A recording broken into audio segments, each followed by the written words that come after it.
Hey there, welcome to day 14 of our Get Up and Go Challenge. Sharon Horne-Ellstrom here, and today we're going to talk about I'm going to go back to my old bar of soap, the A in our soap framework. Again, I made my new dinosaur soap this year, but we talked about the story, we talked about the situation. What situation are you in with respect to one of the 7 key areas of our life, right? I just said 7 key areas of our life: physical, mental, emotional, spiritual, financial, relationships, and contribution. And we're going through the SOAP framework with respect to relationships. And you get to decide what relationship you wanted to go through it with. I am doing the relationship with my family, the family I live with, which is my daughter and her husband, and their brand new week-old yesterday baby. And they've been home for a few days now. And we all need to figure out what's the dynamic like now. What's the family dynamic like with another human being involved in it, right? Because she's amazing. Anyway, so that's the relationship I chose to work on, even though it happens to be Valentine's Day today, and I put a little pink hearts around just to be a little festive.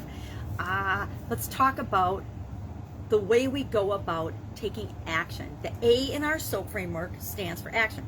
O was options. Yesterday we went through and we used our imagination station to come up with ideas and possible ways we could handle the difference between where we are now with respect to a relationship and where we want that relationship to be.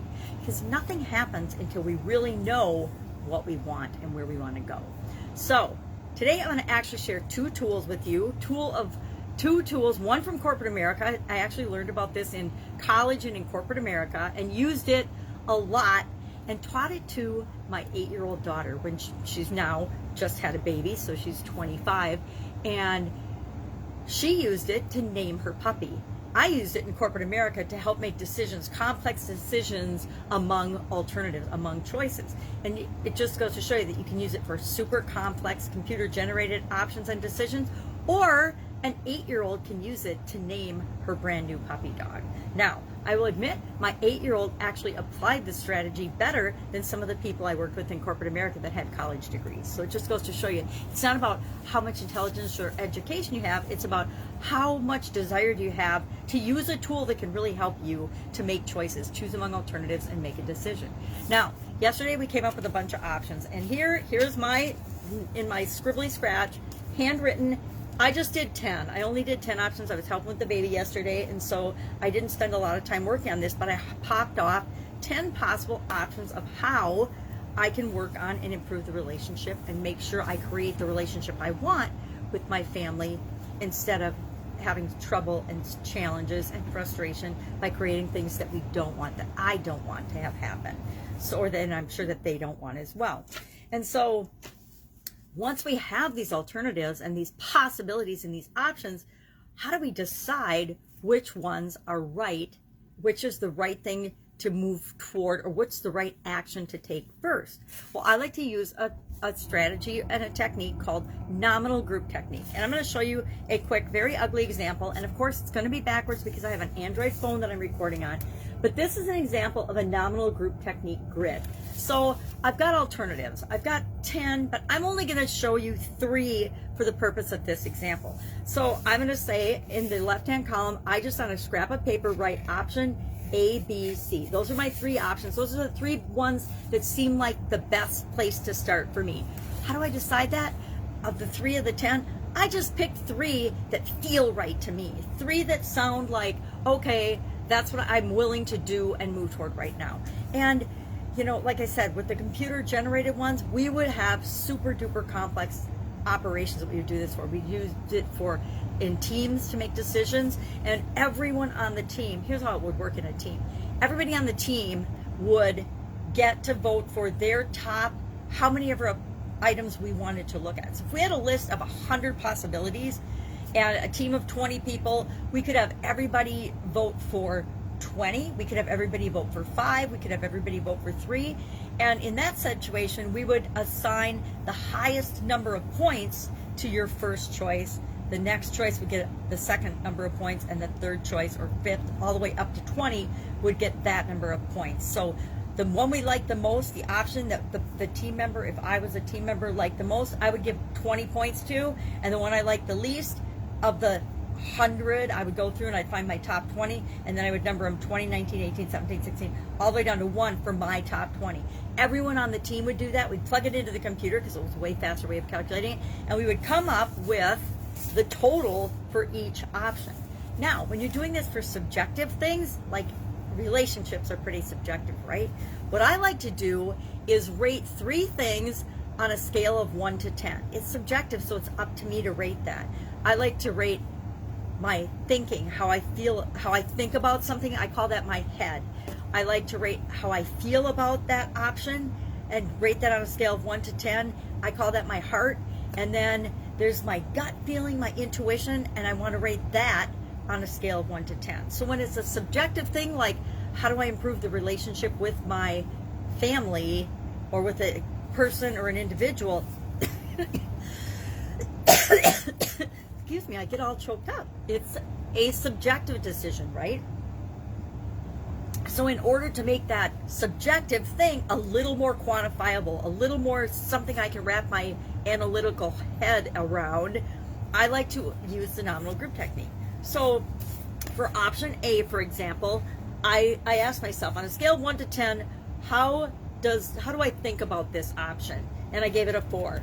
My heart, how do I feel about this particular option? I gave it a 4. My intuition, that it's the right exact thing to do, or my gut feeling about the option, I rated it a 3 for a total of 11. Option B, what does my head think about it? 6. My heart, 7. My intuition, 7. That's a total of 20. Option C, my head thinks average, so I give it a 5. My heart is a little bit more positive about it, so I give it a 6. My intuition's neutral on it, so I give it a 5 for a total of 16. Then I'm going to look at the totals, and I'm going to say, well, what is number 1, meaning the highest number, 2, and 3? And I'm going to rank them. And then, guess what? Option B is the winner. Excuse me, it's super dry in here today. Option B is the winner. So guess what? That is the one I am going to take action on. That is the option I'm going to choose to go ahead and move forward with. Excuse my tickly throat today. Okay, so I've got my option using a very simple technique that helps me take a subjective, really hard to quantify choice among alternatives and actually makes it quantifiable.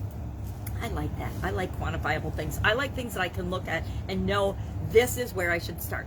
Do you always need to do that? No. Sometimes you'll make your list of options, and even before you make your list of options or don't make a list of options and think about it in your head, you already know the action to take and you take the action.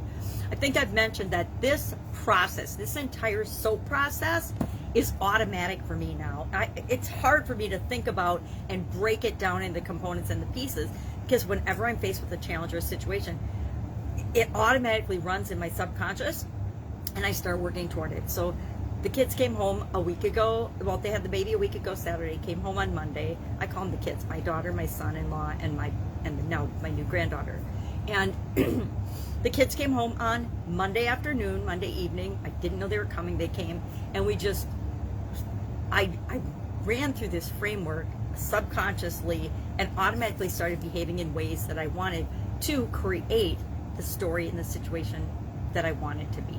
And so now I'm just going back and I'm thinking about, well, how do I do this step by step by step? So what action am I going to take? I'm going to take an action that deals with option B. What's that action going to be? All I have to do is ask myself, what next? What is something I can do right now to start taking action on this option? And then I do it. How do I do it? I like to use Mel Robbins' technique. If it's something I'm pushing a little bit against, I do the 5, 4, 3, 2, 1 blast off. I learned a long time ago before she wrote the book, but I think the book is a great tool. It's a great resource if you need ways to get yourself moving when you know you want to do something, but you're resisting it for whatever reason. A lot of people have a hard time getting out of bed in the morning, and that, to me, that's the biggest win of the day. The hardest thing I personally think that I do every day, and I believe this because of my experiences. I've had lifetime of chronic pain and health challenges and things, and I learned a long time ago that the alarm goes off, I get out of bed. The hardest thing I have to do is that transition from sleep relaxation mode, because when you're sleeping, you're in a pain-free mode, to the actual moving and taking action. And I think that for a lot of us, that 5, 4, 3, 2, 1, and then blast off, just like, you know, the firing gun of a race, it gets us moving. And we can train ourselves to actually move whenever we hear that. We can create other triggers for ourselves, which we'll talk about later on in the challenge, but we can create those. But 5, 4, 3, 2, 1 is a great tool to use right now to take action. So do your nominal group technique today. Just pick 3 possibilities. That's part of why I had to share 3 yesterday. And then do the nominal group technique on them. How does my head feel about this? How does my heart feel about this? What does my intuition say about this to me on a scale of 1 to 10? Add them up, pick number 1, decide on an action. And if you can take that action immediately, 5, 4, 3, 2, 1, blast off it on yourself, do it immediately. And then share in the comments below how it worked. What'd you do? You don't have to share what you did, but you can share, well, yeah, you can share what you did if you want, or you can share how you feel about the nominal group technique. I just want you to get in the habit of sharing your lessons learned with one another and with me, so we can all learn and grow together. That's it. That is our challenge for today. If you have any questions, ask me in the comments below. Otherwise, I'll be with you tomorrow for the with a less tickly throat in our soap framework. Have an amazing day. Bye.